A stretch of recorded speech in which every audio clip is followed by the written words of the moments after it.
Alright, this is part 2 of the public stallions and thoroughbred bloodlines tutorial, what I look for on a horse. This can probably help if you have other horses as well. Just the way that I look at the horses might help you, I don't know. But if you're a thoroughbred breeder, this could help a lot, or it could hinder you a lot. Here's another horse that's very interesting, who was reasonably high ranked when I was going through the list. By the stallion that I explained earlier that I would not use directly because he's sired so many horses. Named after a racehorse I really admire who was bred in New Zealand and is currently tearing up tracks in Australia. I think he's called It's a Done Deal over there. Out of a mare, Maid Marian, who is nice. Okay, I brought this stallion as a foal for cheap. I went through a stage because of the 200 horse limit. I bought cheap foals all the time just to jump them, just to see where they'd go. He sucked, so I sold him. He ended up siring Maid Marian.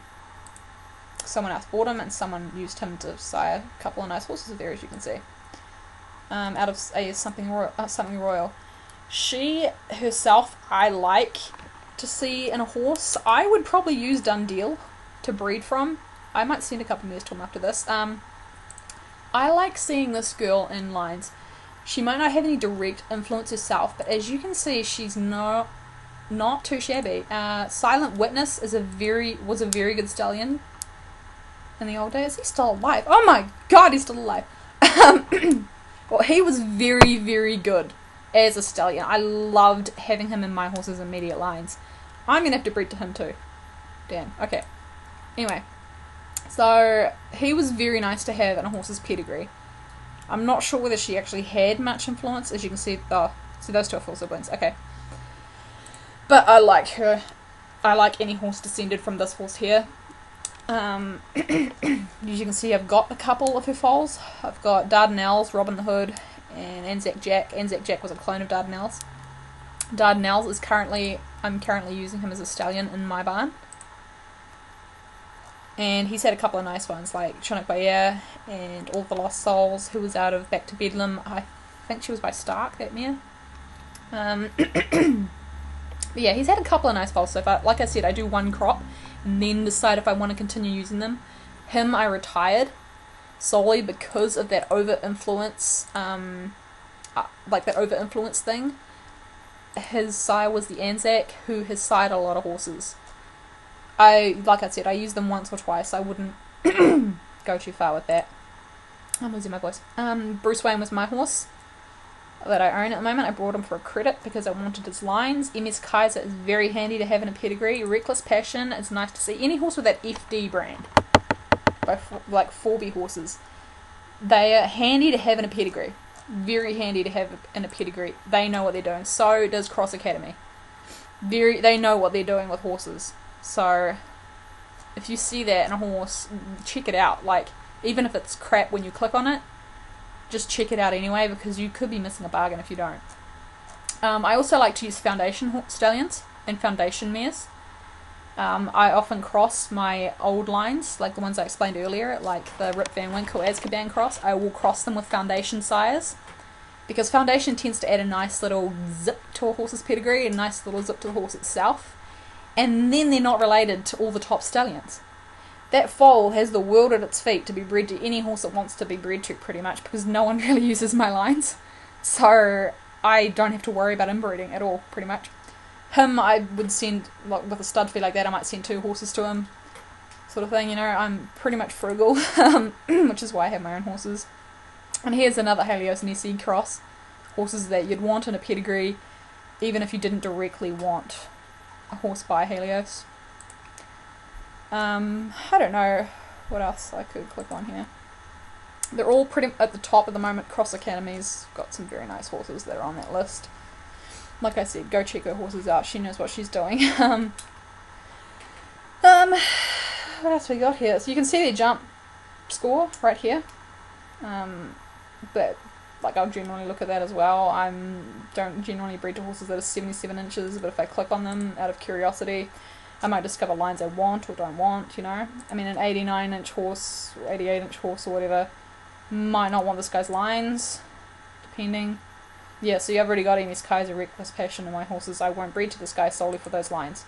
I don't like a huge concentration of similar blood in my horses because I breed in-house. What's minutes? Okay, I can explain that. So when I'm breeding in-house to an in-house stallion, sometimes I never use a stallion, sometimes I will. I'll go through for my oldies. I got Bruce Wayne, already explained him, but I've got Camp, I've got Diamond Dude, Dumbledore, I got Lochinvar, Mickey Ball, Nephilim, I haven't used either of them, Ollivander, haven't used him either, Reigns of Castamere, Sacred Park, Severe, Shaitan. Okay, so those are my oldies. I generally don't breed them if they're under the age of 10 or 14 or something. Here's another cross that I really like that I wish I could have exploited a bit more when I had them. He Ruined Our Salad was a twin of Carl. I was watching Ice Age at the time, if you remember that scene. Carl, he ruined our salad. So that's why he's named He Ruined Our Salad. He was by All About Santa, who was by Schofield. Schofield himself was largely used by the public, which was surprising because my stallions don't usually get used by the public. And he had quite a few nice little foals, and they went on to have nice little foals, especially this Mariinsky cross. I really like this mare. Nobody really used Fortunatus. Nobody really used, who was her sire? I can't remember. Yeah, Emperor's Son is another horse I really like to see in a pedigree, because he had some very nice natural pre-update foals. I tried to buy him, didn't really work. Anyway, Schofield. So Schofield had a nice influence. This dude had a couple of very nice foals. As you can see from my good pictures right there. He was a sire of Camp, which you'll see in a second. And Diamond Dude. So I probably won't use Diamond Dude in the end. I've already used Camp. But yeah, so that was He Ruined Our Salad. Very nice horse. I like having nice horses. Meryl Streep. CQE is another brand you want to look for in your horses here. Those horses are very nice as producers, especially if you can pick up a CQE mare. They're very, very handy types to breed from. I haven't found one I haven't liked yet. But I picked her up for cheap for no apparent reason. She only had one foal, that's why I'm so annoyed, because it was Camp. And Camp's this one anyway. This is Camp. He's my highest jumper so far, which is actually kind of pathetic. Yeah, so he's had a couple of nice foals himself. As you can see, 4 or 5-year-olds aren't going to improve a lot. But you can look at... Where's a good one? What's my time like? Hannah improved the other day. Captain Jupiter did too. So he's got horses coming through. They're only 7. They're going to improve once they're past 8. But you can see Hannah's at 77. Captain Jupiter's at 78.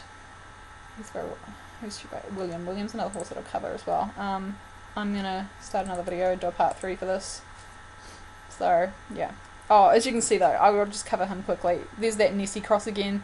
If you can find any Norman horses, another good horse to have in your lines, because he was a foundie.